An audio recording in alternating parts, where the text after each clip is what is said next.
Fala pessoal, boa noite, sejam bem-vindos para mais uma discussão hoje, mais uma live com meu amigo Tayene. Hoje iremos falar sobre síncope, na verdade comentar um pouquinho sobre diagnóstico, investigação e só esperando meu amigo Tayene entrar para começar a nossa discussão. Eu vou só aguardando o convite enviar o convite para ele. Fala, Bruno, boa noite. Doutor Tayene Quintela, que E honra, aí, meu Pedro? amigo. Tudo bem? Uma honra. E aí, rapaz, como é que você tá? Tudo bem? Tudo bem, você? Tudo tranquilo? Na paz, meu irmãozão. Prazer estar com vocês aí. Tentei pelo computador, mas não dá não, só pelo celular mesmo. Tranquilo? Vamos aqui. Vamos. Que honra! Acho que é a nossa Rapaz, primeira live junto, né? é verdade, é a primeira vez. Tem tempo que a gente não faz uma discussão dessa junto, né, cara? Porra, muito tempo, tempo demais a conta. Hoje, por coincidência, eu estava falando com a Milena lá da época do Inter. Ela, você tem visto o Bruno? Eu falei, pô, tem. Inclusive, tem uma live com ele hoje para discutir. Tem tempo que a gente não... Que legal, cara. Milena que fez hemato, né? Milena fez hemato. Tem um tio dela internado, inclusive por síncope lá na coronária. Caramba, cara. Eu te mandei o vídeo, depois você olha lá o videozinho que eu te mandei no WhatsApp. Nem consegui ver, tá? Não, Não, tranquilo. não consegui ver. Ele tem um monitor implantável, aí pegou a pausa lá, a sistolia. Quase 20 segundos. Caraca, velho. Literalmente se incorporou aí, então. É, esse viu a luz, né, Esse, cara? O CPF esse foi. chegou a tirar a ficha para cancelar o CPF dele, mas. Ai, ai, vamos lá. Vamos. Vamos lá Então, então, tudo meu bem. amigo.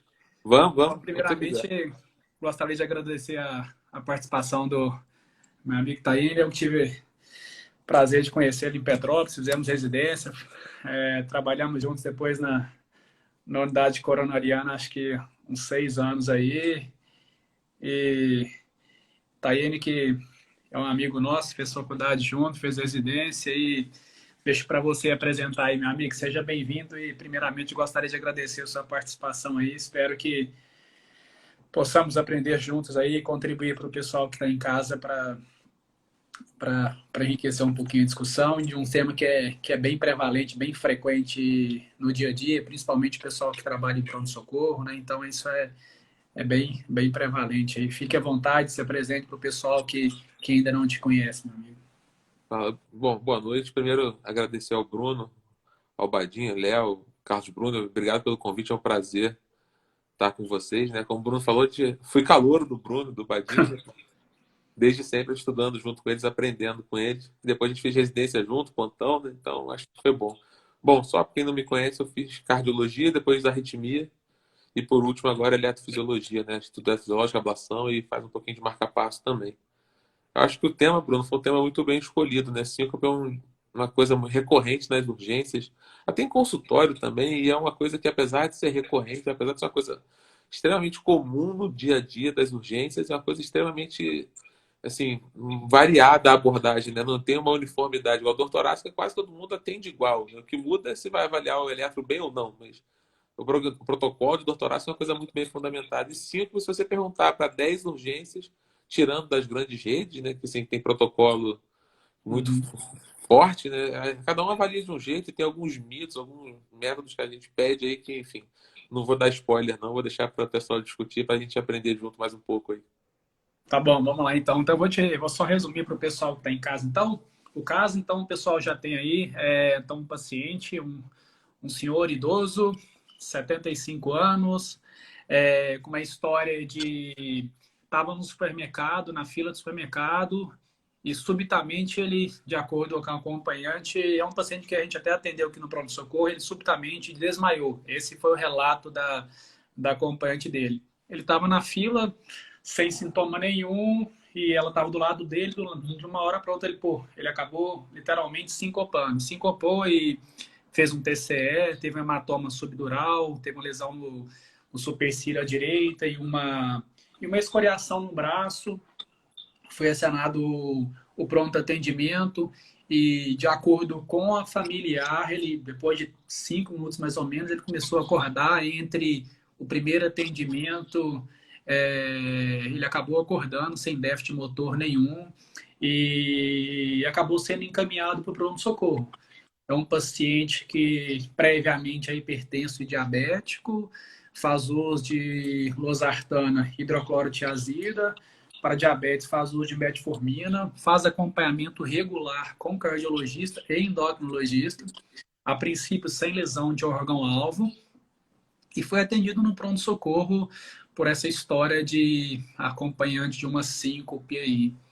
Chegou no pronto-socorro, sinais vitais tenderam mais um pouco a hipertensão, frequência cardíaca ok, glicemia também ok, e o exame clínico não tinha nada alterado, a ausculta cardíaca sem nenhuma alteração, e o exame que ele tinha era uma tomografia por causa do trauma.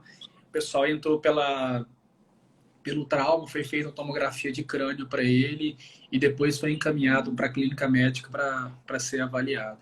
Então, a história que a gente tem é isso, tá? E ele tem previamente um mês anterior a essa síncope, ele em casa, fazendo as coisas do dia a dia, ele sentiu um mal-estar, uma turvação visual, ele relata que tinha percepção que ia desmaiar, e antes que ele desmaiar, ele acabou apoiando no sofá, sentou e esses sintomas regrediram. Então, um mês anterior, ele teve esse sintoma.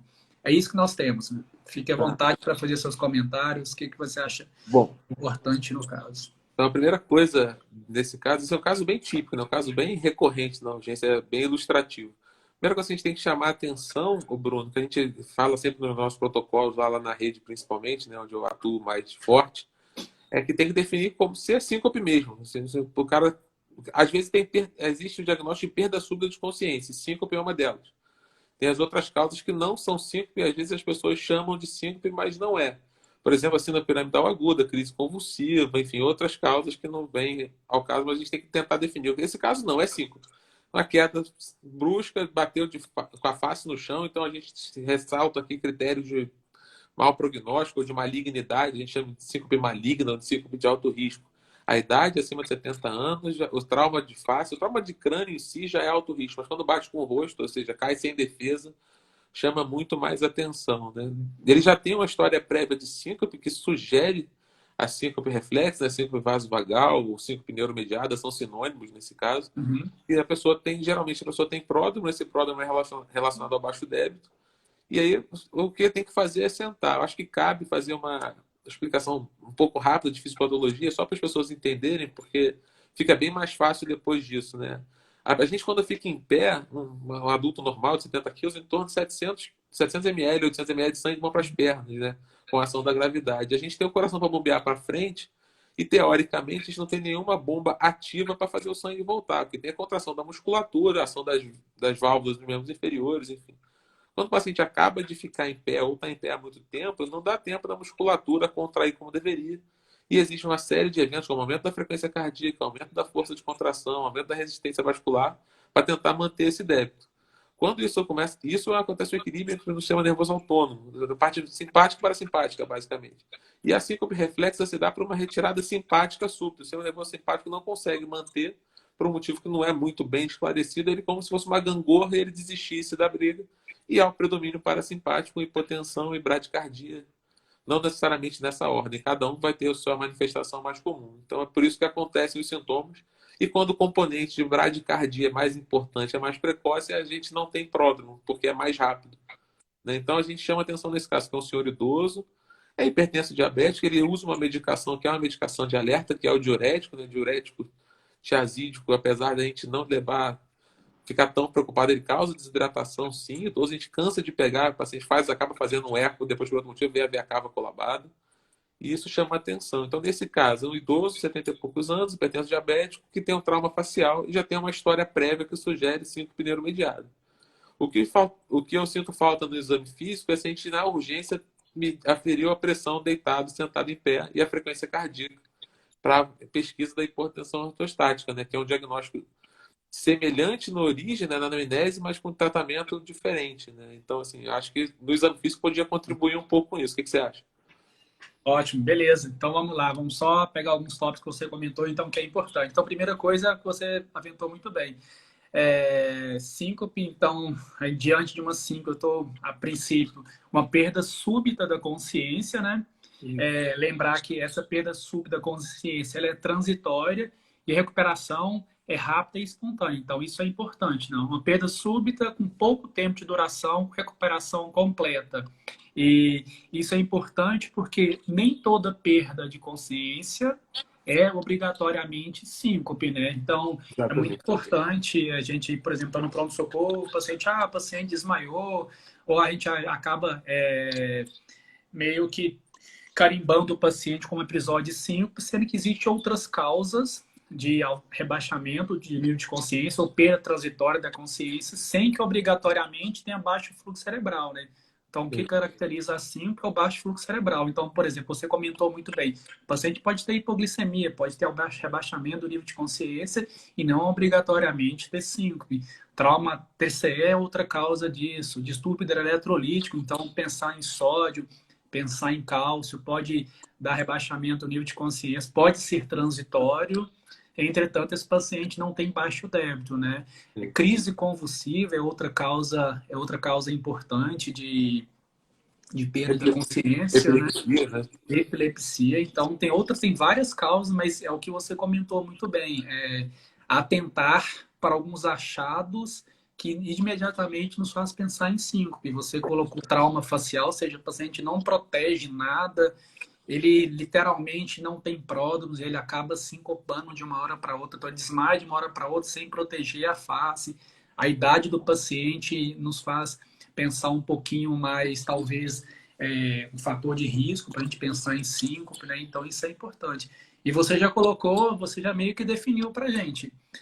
Existe basicamente, né, três causas de síncope, né? A síncope cardiogênica, a síncope reflexa, né, que é a vasovagal, também chamada de vasovagal, e a hipotensão ortostática, né? Então, acho que existe, basicamente, acho que são esses três focos, né? Acho que isso é... Eu acho que agora, uma vez que a gente defina a síncope, né, como você falou bem, a gente vai ficar nesses três pontos.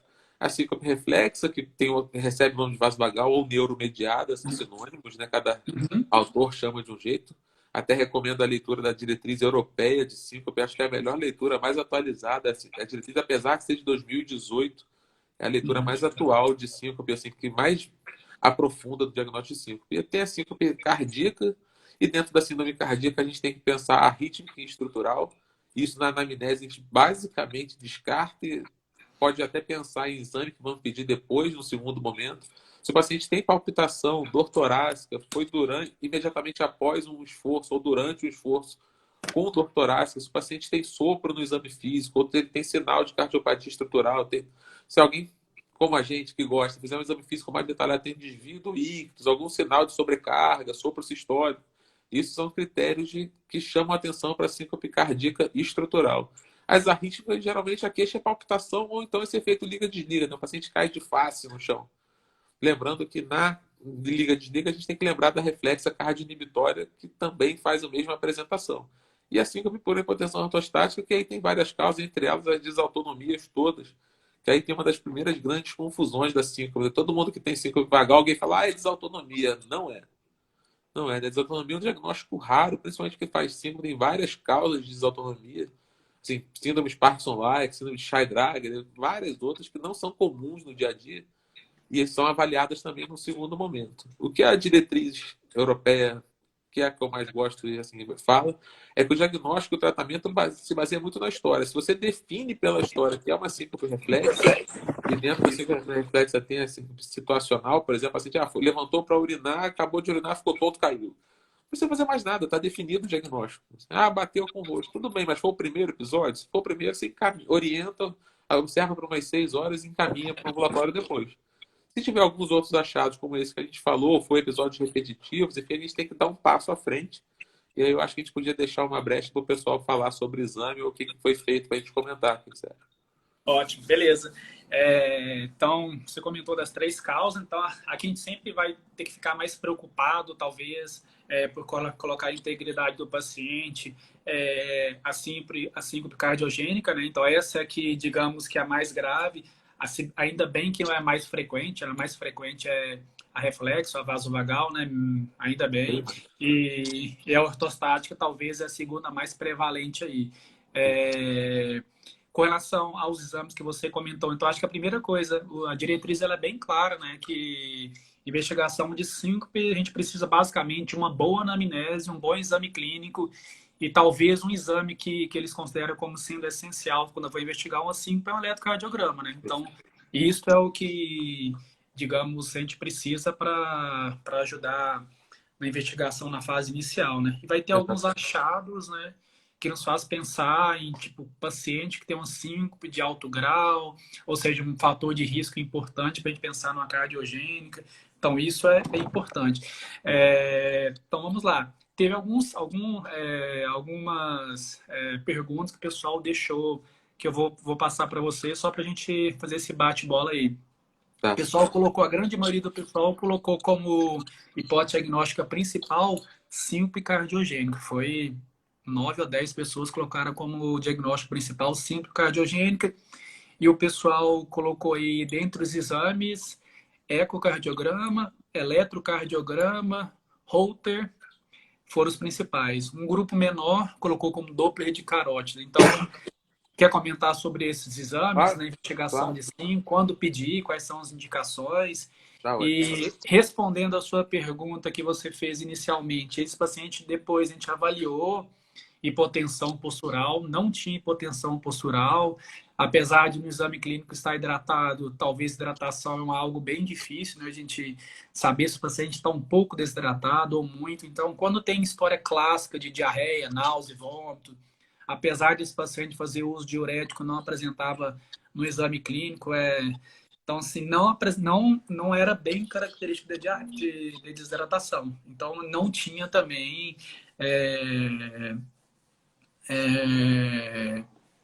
hipotensão postural no exame clínico. Então, dos exames que o pessoal acabou pedindo, ficou entre esses aí, que foi a maioria. Depois eu comento mais alguns exames que o pessoal pediu e outra hipótese diagnóstica. Quer comentar sobre esses? Vamos lá. Acho que a primeira coisa, só vou reforçar uma coisa que eu esqueci de falar, na anamnese, a gente tem que perguntar se tem caso de morte súbita em paciente menor de 40 anos, né? Principalmente, não nessa idade, né? Porque com 72 anos a prevalência é menor. Mas a miocardiopatia hipertrófica, né? É a principal causa de morte súbita no mundo e é a arrítmica que tem que ser perguntada. Na faixa etária dele, a mortalidade é muito menor, é muito menos comum. Mas a gente tem que sempre guardar isso como um critério de alto risco para ficar alerta. Acho que de todos esses exames, Bruno, assim, o exame físico sempre, aliás, na anamnese, o exame físico resolve nossa vida quase sempre, né? Então, assim, pelo menos norteia bastante. E a hipotensão postural, acho que vale a gente lembrar, não sei se todo mundo lembra, que é definida por uma queda de 20 ou mais milímetros de mercúrio na pressão sistólica, ou de 10 ou mais na pressão diastólica, ou uma queda da pressão sistólica abaixo de 90, desde que o paciente tenha mudado de decúbito e permanecido por 3 minutos. Ou seja, está deitado, fica 3 minutos sentado, média, avalia. Está sentado, fica 3 minutos em pé, média, avalia. A gente pode avaliar a hipotensão postural tardia, que é uma coisa mais difícil de avaliar no consultório, com alguns outros métodos a gente avalia melhor. Bom, da análise complementar da síncope, concordo plenamente que o eletro assim, é obrigatório, é unanimidade. Por mais que assim, o paciente tem que estar claro que é vasovagal, mas o eletro, pela assim, resolutividade, baixo custo, reprodutividade é um método barato e custo efetivo. Né? Então, assim, a gente olha no eletro, se tem bradicardia sustentada, seja qual o ritmo for, se tem bloqueio de ramo, principalmente o bloqueio de ramo esquerdo, e aquela tríade clássica do bloqueio trifascicular ou bifascicular, que é bastante importante, dependendo da região do Brasil, ainda mais predominante. Né? Então a gente avalia bloqueio atrioventricular e bloqueio de ramo principalmente. E é óbvio, se tiver um supra de ST no eletro, a gente pode ser pego de surpresa por um infarto com supra de parede inferior que cursou com 5 por causa do reflexo parasimpático de extensão da parede inferior. Né? Não é comum, de vez em quando a gente pega TEP, enfim, mas não são causas comuns, a gente tem que avaliar o eletro para tentar tirar o máximo de informações.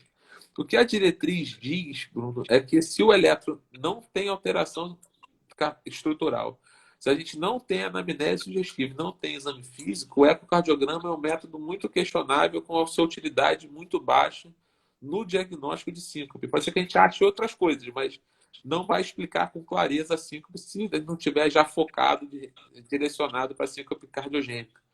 eu acho que esse caso, a síncope mais predominante é a vasovagal, né? A síncope reflexa. Eu não pensaria em cardiogênica de cara para ele, mas também não dá para descartar, a gente deixa no bolso sempre essa possibilidade. Então, o eletro, sem dúvida, o ecocardiograma pela anamnese, exame físico, não é um método obrigatório, mas confesso para você que todos os lugares que tem disponível acabam fazendo, e a gente acaba achando no eco a veia cava hipodistendida, assim, com pouca variabilidade respiratória, coisas do tipo, que sugerem desidratação laboratorial, radiográfica, mais do que clínica. Às vezes a gente confunde ou pode ajudar. Uhum. O Doppler de carótida é o principal método controverso no diagnóstico de síncope, né? A diretriz europeia praticamente contraindica a realização do método no diagnóstico de síncope porque não traz benefício, né? A síncope por lesão vascular, ela só é comum na síncope vértebro-basilar, que mesmo assim tem uma incidência mais rara. A síncope por obstrução carotídea tem dois motivos importantes. Um, que ela não costuma ocorrer com síncope. E o segundo, que quando ela ocorre, ou ela é muito grave, e o paciente não acorda. E o segundo mais importante é que ele tem déficit neurológico, né? Ele tem síndrome piramidal aguda, né? Não tem jeito, ele tem que ter um evento vascular. O polígono de Willis não deixa, ou não deveria deixar, uma obstrução unilateral fazer perda de consciência, né? Então, Ótimo. o Doppler de carótidas, assim, não tem utilidade clínica nesses doentes. Ah, mas faz? Cara, assim, por mais que a gente fale que não precisa, acaba fazendo e acaba ajudando a gente no único ponto que eu até te falei isso ontem, que a gente avalia a doença obstrutiva carotídea, não para o diagnóstico da síncope, mas para viabilizar que a gente faça com mais segurança um exame clínico de baixo custo, que é a compressão de seio carotídeo, que deve ser feito em todos os pacientes que não tenham AVC nos últimos 3 meses ou que tenha placa maior que 50%. No exame físico, a ausência de sopro é um fator que ajuda, mas não significa que não tenha placa. A gente sabe que a ausculta carotídea não é uma ausculta fácil e muitas vezes a gente pega lesões obstrutivas que não sopram, né? Então, assim, não estou dizendo que tem que pedir o Doppler de carótidas, mas ele pode ter esse benefício. No diagnóstico da síncope, não. Né? A tomografia de crânio, apesar de ser um método, eu acho que 100% dos pacientes que têm síncope fazem o exame, ela só tem indicação se houver traumatismo crânioencefálico. Se não tiver TCE, teve o cara que é o sentado no sofá da sala. Não tem por que fazer TCE, não vai trazer nada.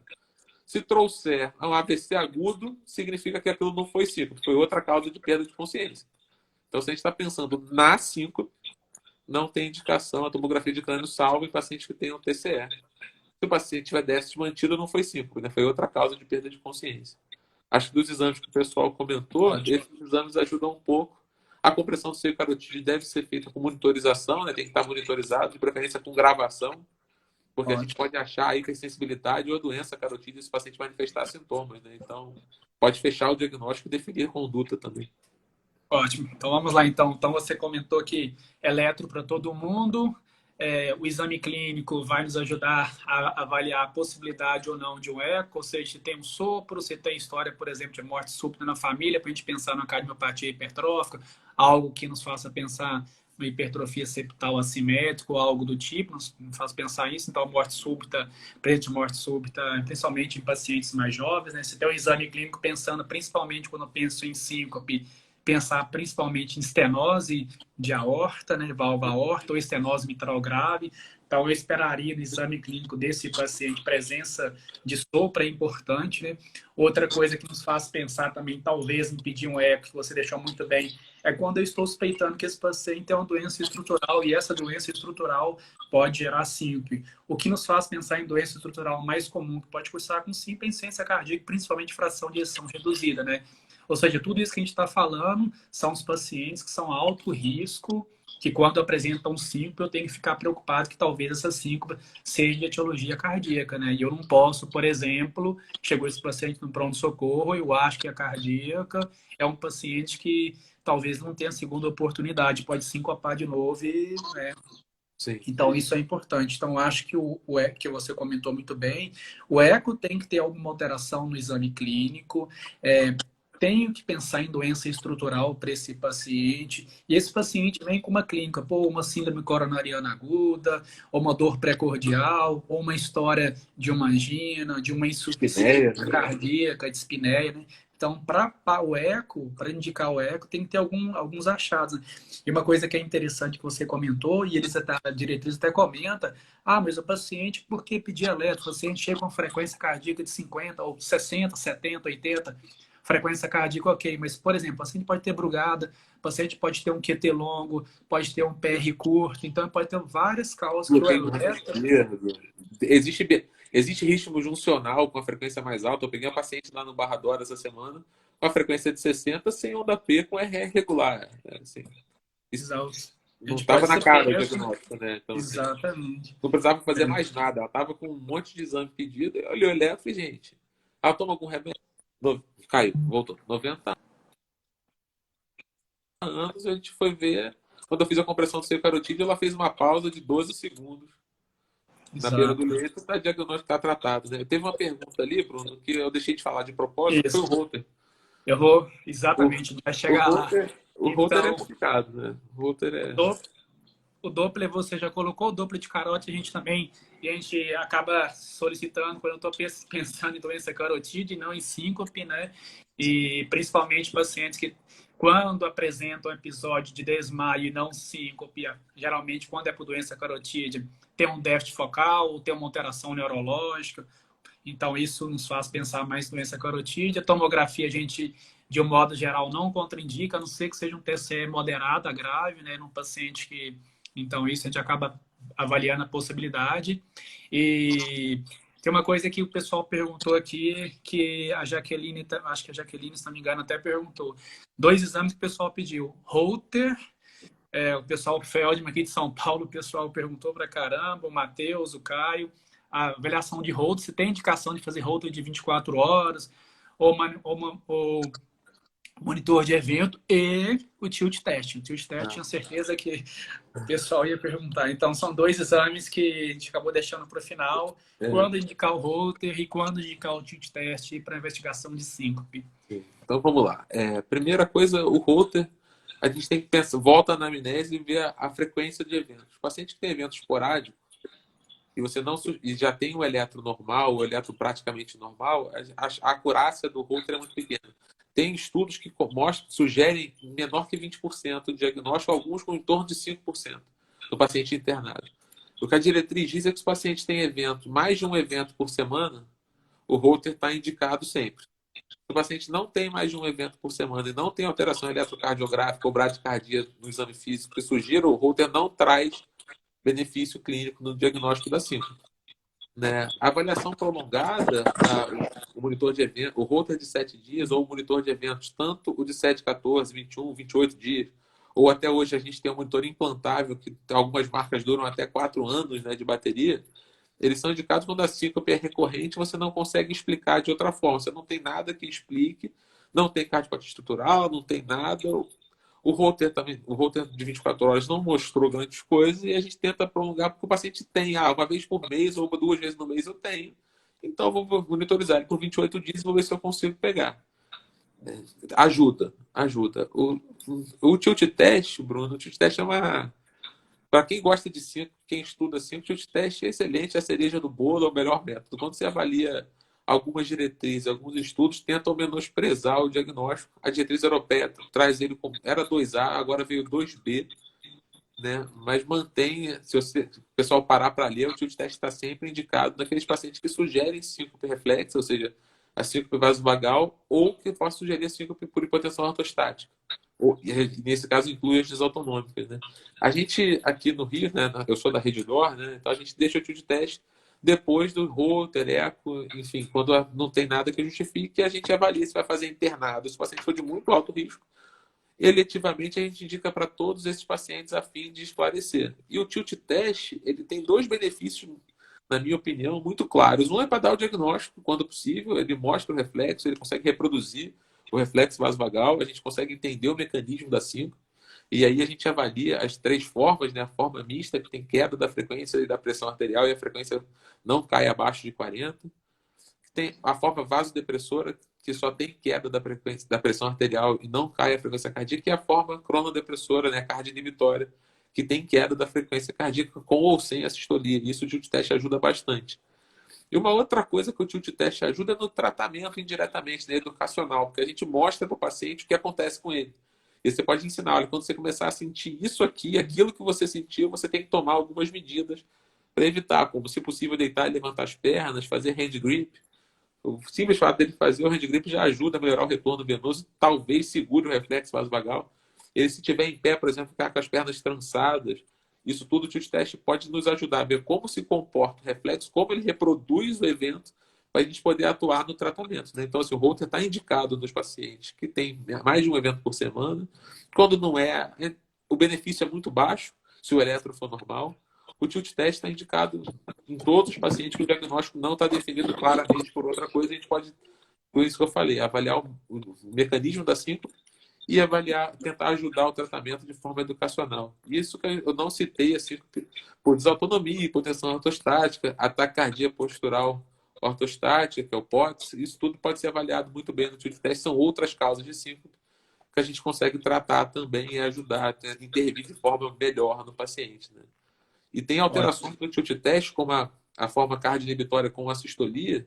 Se o paciente tiver... A diretriz europeia diz 40 anos, a diretriz brasileira ficou um pouco em cima do muro, mas em média acima de 50 anos. O paciente com assistolia tem indicação de marca-passo, por exemplo, para tratar o componente cardio-inibitório. Né? Se o paciente, 18 anos com pausa, não tem indicação de marca-passo, são medidas posturais. Mas o tilt test está indicado sim. Uma coisa que ninguém perguntou, e eu acho que vale citar, é o estudo eletrofisiológico. O benefício clínico do estudo eletrofisiológico para o diagnóstico da síncope é muito baixo. Ele aumenta um pouquinho a sua efetividade, sua acurácia no paciente que tem BRE. Então, se o paciente tem bloqueio do ramo esquerdo, ou bloqueio bifascicular ou trifascicular, ele pode ajudar para a avaliação de doença do nó sinusal, alguns distúrbios de condução atrioventricular. E a gente tem que pensar sempre no estudo eletrofisiológico quando a gente está pensando em síncope cardíaca, paciente que tem palpitação antes. Eu faço um eco, tenho acinesia, sugere fibrose, faço uma ressonância, tenho cicatriz. E aí eu posso pensar no estudo eletrofisiológico para diagnóstico das taquiarritmias, indução de taquicardia ventricular, para aí sim pensar no tratamento. No diagnóstico da síncope vasovagal, o estudo eletrofisiológico tem muito pouco benefício. A gente acaba vendo na prática, paciente com BRE, que faz síncope, a gente leva para o estudo eletrofisiológico, 80% ou mais acaba ganhando indicação do marca-passo. E clinicamente a gente já imaginava que precisaria, mas assim, tem gente que acaba pedindo e se vier negativo, não, deu negativo, não tem nada. Não trouxe benefício, não exclui nada, entendeu? Ótimo. Muito bom, tá? Muito bom mesmo. Então vamos lá, só para a gente fechar aqui. Então a gente acabou falando um pouquinho sobre a investigação de síncope, né? O pessoal participou bastante, várias perguntas o pessoal acabou mandando aqui. Então a gente ficou, basicamente, esse paciente acabou fechando, ele internou no nosso hospital, acabou subindo para a clínica, ficou no pronto-socorro e lá foi feito Holter, eco, eletro, Doppler de carótida, tomografia de crânio. Ele acabou internando para investigação de síncope, né? E tem algumas coisas que chamavam a atenção, que o pessoal, os residentes, pô, Bruno, mas ele não teve nenhum pródromo, a duração, geralmente, a síncope é uma duração um pouco menor, geralmente 10 segundos a 1 a 2 minutos, então ele ficou quase que 5 minutos, então a gente acabou meio que foi uma preocupação do pessoal. Então, uma coisa que é importante, pessoal, principalmente que quando eles consideram como 5 uma coisa que é legal, geralmente a recuperação é muito rápida da consciência. 1 a 2 minutos, não mais que isso. E a diretriz europeia é bem clara em tomar cuidado de quem a gente está colhendo essa história. Ou seja, quem que é o informante que relata para a gente que o paciente ficou desacordado 5 minutos. Muitas vezes os pacientes, após o quadro de síncope, eles ficam mal-estar, tem até um chamado de fadiga pós-síncope. Então, às vezes o paciente fica mais prostrado, não interage muito bem. E para o familiar isso é tempo, então ele acaba considerando. Então, não pegar apenas um dado e ficou apagado, ficou desacordado 5 minutos e considerar esse paciente como uma síncope, né? Então, tempo de duração maior, então, para a gente não pensar em outra hipótese diagnóstica. Outra coisa que é importante também, de um modo geral, principalmente a síncope reflexo vagal, vasovagal, imunomediada, ela geralmente é associada com presença de pródromos. Mas também não espere todo paciente ter pródromo para apresentar vasovagal. E uma coisa que chamava bem a atenção desse paciente é paciente idoso que ficou muito tempo na fila do caixa esperando atendimento. Então ele ficou muito tempo de pé. E nesse caso, ele não teve pródromo. Mas há um mês atrás ele teve pródromo. Ele teve pródromo um mês atrás, Agora ele não teve, mas ficou muito tempo de pé. Isso é muito comum, que você comentou muito bem, na síncrope-reflexa, né? São os pacientes que ficam muito tempo de pé, então isso é uma das causas que nos faz pensar em síncope. Só para a gente fechar aqui, Taíne, eu vou só posso fazer. Quer mais fazer algum comentário? Alguma coisa Nossa, eu que você. queria só mostrar um rápido, não vou falar o caso inteiro, mas só porque eu acho que vale a pena a gente. Medicina não é matemática, né? A gente fala o mais comum, mas a gente tem que estar sempre alerta. A gente teve um caso recente, até fui eu que atendi. Paciente idoso, hipertenso, diabetes, já tinha infartado outra vez, sincopou, mas assim, síncope clara, ficou em pé, tava no sofá da televisão, ele ficou em pé, ficou tonto, chegou na cozinha e caiu. Aí internou, aquela pesquisa todo exame físico normal, ele não tinha hipotensão postural no exame físico, nosso protocolo exige que isso seja feito, então não tinha nada. Aí no eletro ele tinha umas extracístoles ventriculares, um BAV de primeiro grau, tomava beta-bloqueador, enfim. Aí pediram eco, não está errado, tem evidência de doença estrutural, ele tinha uma fibrose grande, uma acinesia grande em uma das paredes, acho que parede lateral, não me lembro direito. Aí me pediram para ver o eletro, mas cara, conversando com ele, isso era síncope vasovagal, não parecia síncope cardiogênica, não parecia, mas ele tinha alteração. E pediu um holter pro cara, fazer o holter, o eletro está alterado. Veio vários episódios de TV não sustentada e uma TV de 40 segundos, uma TV sustentada. Bom, assim, já tinha evidência clínica para implante do cardiofibrador implantável, ele tinha disfunção, a gente ia colocar um CDI. O médico dele teimoso falou, não, vou fazer um estudo eletrofisiológico. Tá bom, bota o cara na mesa, faz o estudo, induziu TV, colocamos o CDI no cara, ajustou a medicação, ele foi para casa. 2 dias depois ele estava em casa, estava sentado vendo televisão, levantou para o banheiro, pum,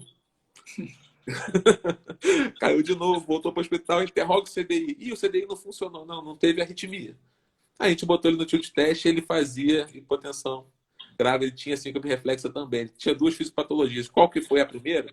Cara, não foi a TV. Ele não tinha clínica para síncope cardiogênica. Foi bom ele ter protegido, ele podia ter feito morte súbita também, mas às vezes a gente fica muito preocupado com o resultado de exame e acaba esquecendo que a anamnese eu fiz a favor disso. Até minha staff na época, tá vendo? Eu te falei que isso não era síncope cardíaca. Eu falei, mas é difícil deixar passar uma TV, né? Então, Sim. assim, às vezes não é matemática, a gente tem que estar sempre alerta e saber, assim, estar sempre estudando, estar sempre alerta, porque os mínimos detalhes podem pegar a gente desprevenido, né? Exato. E a diretriz ela é bem clara. Muitas vezes o paciente pode ter 2 ou 3 causas para ter mal-estar ou síncope, a gente acaba, para não fechar muito a hipótese diagnóstica muito precoce. É isso, e então, com frequência, principalmente porque as síncopes são mais prevalentes em pacientes acima de 40 anos. Quando vem abaixo de 40 anos, a gente já pensa mais em síncope cardíaca mesmo, mas quando vem acima dos 40 anos, geralmente são várias outras causas juntas e isso acaba aumentando a chance maior do paciente É apresentar um bimodal, né? Assim, até 20 e poucos anos, mais ou menos, a base vagal é mais comum, o idoso não, acima de 45, 50 tem multifocal. E o meio, que aí é o meio mais complicado, aí geralmente tem que ficar mais alerta, como você bem exato. falou. Exato. Eu acho que é isso, Thay.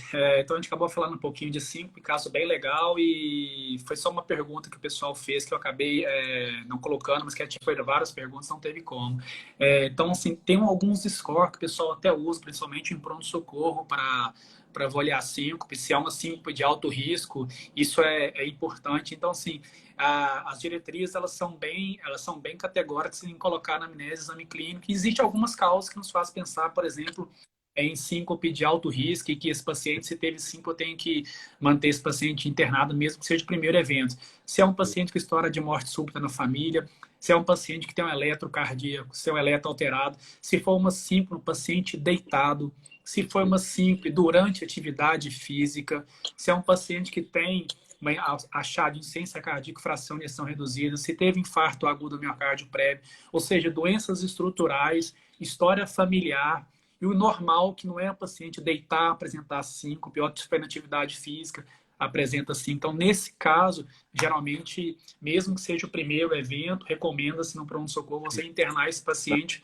porque esse paciente é de alto risco. Né? Por exemplo, a síncope por reflexo vasovagal é geralmente após atividade física. Então, o paciente está descansando, faz uma vasovagal, o paciente acaba sincopando. Então, síncope na atividade física, isso é importante.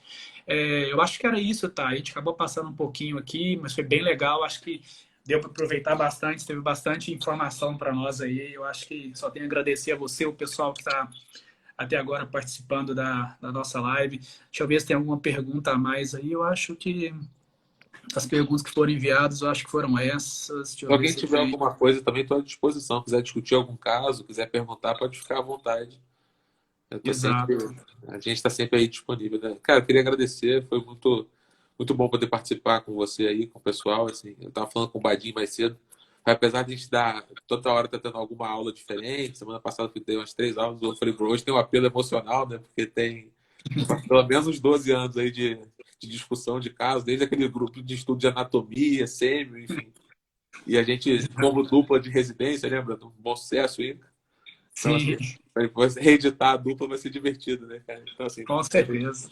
muito obrigado pelo convite, obrigado pessoal que participou. Foi um Agradeço aí. prazer.